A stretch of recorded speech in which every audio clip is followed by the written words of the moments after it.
আসসালামু আলাইকুম ওয়া রাহমাতুল্লাহ। সুপ্রিয় শিক্ষার্থীবৃন্দ, আশা করি তোমরা সবাই ভালো আছো। এই ভিডিওটা তৈরি করছি নবম শ্রেণীর শিক্ষার্থীদের জন্য। 2024 সালের নবম শ্রেণীর ইতিহাস ও সামাজিক বিজ্ঞান বইয়ের নবম অধ্যায়ের 138 পৃষ্ঠার নমুনা কাজের তালিকার এই ছকটা নিয়ে আজকে আমরা আলোচনা করব। নবম শ্রেণীর ইতিহাস ও সামাজিক বিজ্ঞান নবম অধ্যায় মিলেমিশে নিরাপদে বসবাস এর 6 নং বা শেষ পর্ব এটি। তোমরা যারা এখনও অন্যান্য বিষয়ের ভিডিওগুলো দেখোনি তারা আমাদের চ্যানেলের প্লেলিস্ট অপশন থেকে ঘুরে আসতে পারো।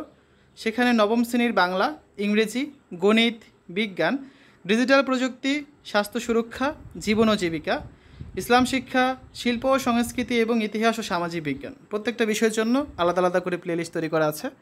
এখান থেকে তোমাদের যে বিষয়ে যে অধ্যায়ের যে পৃষ্ঠার সমাধানগুলো দরকার খুব সহজেই তোমরা দেখে নিতে পারবে।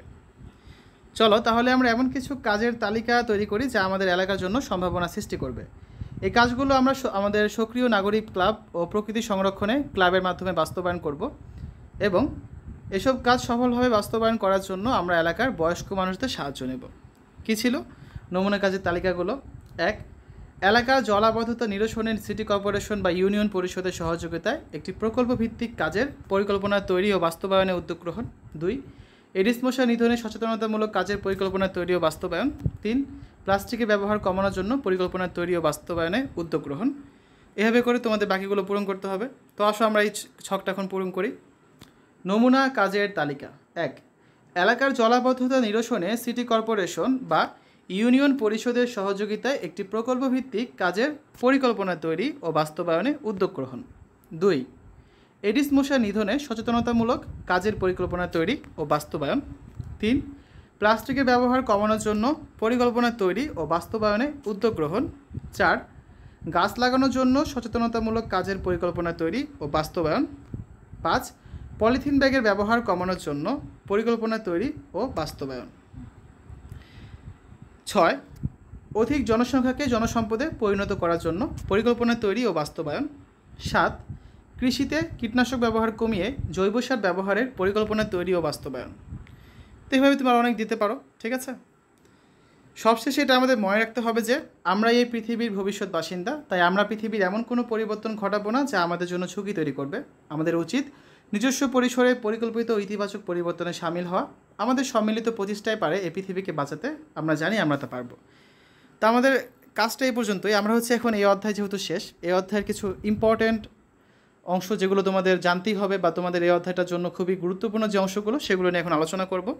যাদের দেখার দরকার নেই তারা এই ভিডিওটা এখানে স্কিপ করে নিয়ে যেতে পারো, কারণ তোমাদের কাজের অ্যান্সার আমরা দিয়ে ফেলেছি। এখন আমরা এক্সট্রা কিছু আলোচনা করব, ঠিক আছে। ভূমি ব্যবহারের পরিবর্তনের রীতি অনুসন্ধান, কারণ ও ফলাফল চিহ্নিতকরণ। তোমরা কি কখনো তোমাদের আশেপাশের পরিবেশে কোনো ধরনের পরিবর্তন লক্ষ্য করেছো? এই যেমন বন উজাড় করে কৃষিজমিতে রূপান্তর বা জলাশয় ভরাট করে কোনো অবকাঠামো নির্মাণ অথবা পাহাড় কেটে রাস্তাঘাট তৈরি। এই ধরনের পরিবর্তন আমাদের চারপাশে প্রতিনিয়তই ঘটছে বলে নিশ্চয়ই তোমরা দেখতে পাচ্ছ। আসলে আমাদের চারপাশের পরিবেশে দৃশ্যমান যেমন অবকাঠামো নির্মাণ এবং অদৃশ্যমান যেমন বায়ু দূষণ, এই দুই ধরনের পরিবর্তনই ঘটে থাকে। এর মধ্যে ভূমির পরিবর্তন একটি দৃশ্যমান পরিবর্তন। বনভূমি বা পাহাড় কেটে তাকে কৃষিজমি বা বসতভিটায় রূপান্তর অথবা আগে কৃষিজমি থাকলে ব্যবহার পরিবর্তন করে তাতে মানব বসতি গড়ে তোলা ভূমি ব্যবহার পরিবর্তনেরই উদাহরণ। এ ধরনের পরিবর্তনে কিছু বাস্তব নমুনা আমরা অনুশীলনী অংশ দেখতে। ভূমির এসব পরিবর্তন বৈশ্বিক পরিবেশে পরিবর্তনে কীভাবে কাজ করেছে, ভূমি পরিবর্তনের বৈশ্বিক ধরন কেমন, পরিবর্তনের কারণ, এসব পরিবর্তন কীভাবে সামাজিক পরিবর্তনকে প্রভাবিত করছে ইত্যাদি, এবং এই ধরনের পরিবর্তনের ফলাফল সম্পর্কে এই অংশে আমরা জানার চেষ্টা করব। তা প্রথমে আমরা দেখি ভূমি ব্যবহার ও আচ্ছাদনের পরিবর্তনের ফলাফল কী কী হতে পারে। ভূমি ব্যবহারের পরিবর্তনের প্রভাবগুলো নিম্নে উল্লেখ করা হচ্ছে। 1. বনজ উৎপাদন যেমন খাদ্য, পশুখাদ্য, তন্তু এবং কাঠের উৎপাদন হ্রাস পাওয়া। এর সঙ্গে ভূমির উৎপাদন ক্ষমতা হ্রাস, খাদ্য নিরাপত্তা ঝুঁকি ও দারিদ্র্য বৃদ্ধির যোগ রয়েছে। 2. রোগবালাইয়ের মাধ্যমে মানুষের স্বাস্থ্য ঝুঁকি বৃদ্ধি। 3. বায়ু দূষণ, গ্রিনহাউস গ্যাস ও জলবায়ু পরিবর্তনজনিত প্রভাব বৃদ্ধি। 4. কৃষি বৈচিত্র্য এবং জীববৈচিত্র্য হারানো। 5. মাটির গুণ বিনষ্ট হওয়া। 6. মানুষের মাধ্যমে পরিবেশ অবক্ষয়ের ব্যাপ্তি বৃদ্ধি। 7. মিঠা পানির সংস্থান এবং সেচ ও উপকূলীয় পরিবেশ রক্ষায় ঝুঁকি বৃদ্ধি।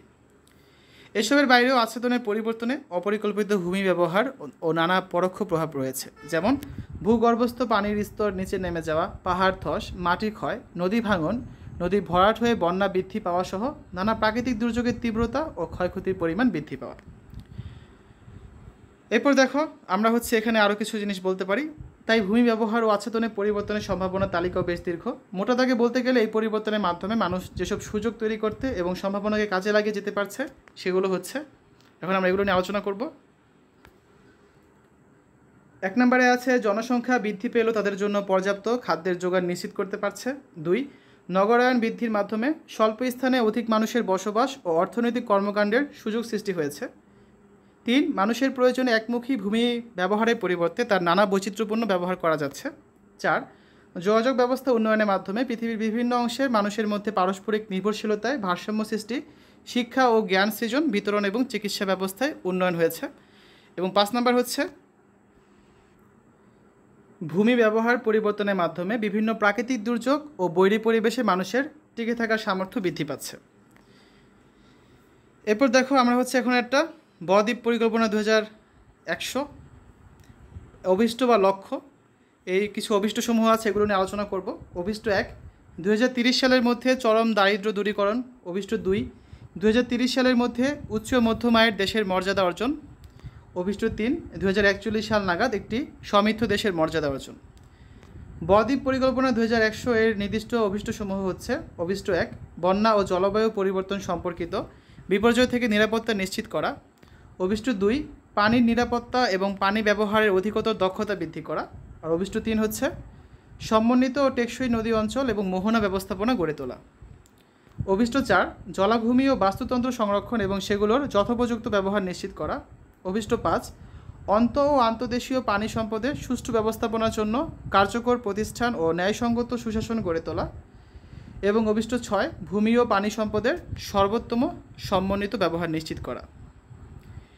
এক্ষেত্রে আমাদের করণীয় কী কী আছে? উপরের অংশগুলো থেকে এটা আমাদের কাছে সুস্পষ্ট যে ভূমি ব্যবহার ও ভূমি আচ্ছাদনে পরিবর্তন একটি বৈশ্বিক ও গতিশীল প্রক্রিয়া এবং মানুষের সংখ্যা এবং তাদের প্রয়োজনের তালিকা যত বৃদ্ধি পাবে এই পরিবর্তনও তত বেশি ত্বরান্বিত এবং বৈচিত্র্যপূর্ণ হবে।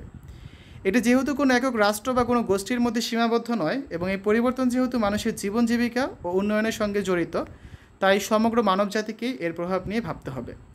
সকল রাষ্ট্রকেই ভূমি ব্যবহারের পরিবর্তনকে দীর্ঘমেয়াদী পরিকল্পনার মাধ্যমে টেকসই এবং প্রকৃতিবান্ধব উপায়ে করার জন্য প্রয়োজনীয় নীতিমালা প্রণয়ন করতে হবে।